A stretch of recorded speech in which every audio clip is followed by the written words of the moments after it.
হুজুর আসসালামু আলাইকুম। ওয়ালাইকুম আসসালাম ওয়া রাহমাতুল্লাহ। অনেক মুসল্লিগণের প্রাণের দাবি, কোরআন হাদিস মোতাবেক উত্তর দিলে খুশি হব। আরে এটার প্রিন্ট করে নিয়ে আসছে, অনেক প্ল্যান প্রোগ্রাম করে প্রশ্ন করছে। এটা প্রশ্ন নাম্বার 1, প্রজেক্টরের মাধ্যমে বক্তাগণের চেহারা দেখে মহিলাদের ওয়াজ শোনা জায়েজ আছে কিনা? আচ্ছা আপনারা ফতোয়া দেন তো দেখি, প্রজেক্টরের মাধ্যমে এই যে বোনেরা আজকে ওয়াজ শুনলো, এটা জায়েজ আছে কিনা? জায়েজ, এটার পক্ষে কে কে দেখি?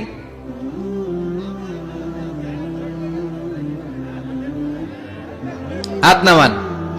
জায়েজ নাই, এর পক্ষে কে কে দেখি? হাত নামান। একবারও যারা হাত তোলেন না, এবার তারা হাত তোলেন। আপনারা কোন দল? আমরা জানি না দল না সুবিধাবাদ। আলহামদুলিল্লাহ, আজকে দেবদুয়ারে অনেক মুফতিদের সাথে পরিচিত হলাম। মুফতিরা ফতুয়া দিয়ে দিয়েছে। প্রথম অর্ধেক ফতুয়া দিয়েছে জায়েজ, বাকি অর্ধেক ফতুয়া দিয়েছে জায়েজ নাই। আচ্ছা শোনেন তাহলে উত্তরটা। প্রজেক্টরের মাধ্যমে বক্তাগণের চেহারা দেখে আলোচনা শোনা জায়েজ। আলোচনা শোনা জায়েজ ইন জেনারেল। প্রশ্ন বুঝে নেন, ভেঙে চুরে বুঝিয়ে দিচ্ছি যাতে প্যাচ না লাগে।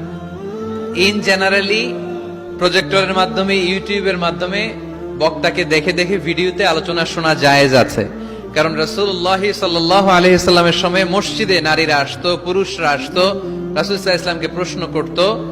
বাজারে নারীরা ব্যবসা বাণিজ্য করত, একে অপরের সাথে কথাবার্তা হতো, এটা জায়েজ। একটা পুরুষ যদি একটা দোকানে যায়, ওখানে নারী ব্যবসায়ী তার সাথে কথা বলতে পারবে, কিনতে পারবে। একটা টেইলার্স এর দোকানে যদি কোনো নারী যায় কাপড় কেনার জন্য, সেখানে পুরুষ ব্যবসায়ী তার চেহারার দিকে তাকাতে পারবে, কথা বলতে পারবে। যদি হেজাব পরে থাকে, শুধু ফেসটা খোলা, ফেসটাও ঢেকে রাখলে আরো ভালো। তার মানে পাবলিক প্লেসে নারী পুরুষের জরুরি প্রয়োজনে চাহনি, কথাবার্তা, এটা জায়েজ আছে, এটা জায়েজ। তাহলে প্রজেক্টরের মাধ্যমে বক্তাগণের চেহারা দেখে মাহফিল দেখা, এটা জায়েজ। সমস্যা কোথায়? সমস্যা হচ্ছে কোন নারী যদি কোনো বক্তার চেহারা দেখে অন্য কিছু ফিল করে, সে যদি তার প্রতি আসক্ত হয়, শুধু ওই মহিলার জন্য না জায়েজ।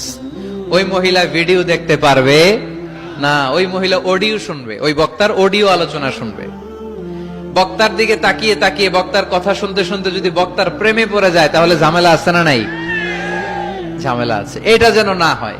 সে শুধু একজন স্কলার বা টিচার, শিক্ষক মনে করে শিক্ষকের কাছ থেকে কথা শুনতেছে, তাকাচ্ছে বা তাকাচ্ছে না, ওটাতে সমস্যা নাই। কিন্তু বিশেষভাবে এই বক্তার প্রতি যদি সে আকর্ষিত হয়, অ্যাট্রাক্টেড হয়, দুর্বলতা অনুভব করে, তাহলে ওই নারীর জন্য ওই বক্তার ভিডিও দেখা জায়েজ নাই, অডিও দেখা জায়েজ আছে। কথা কি বুঝতে পেরেছেন?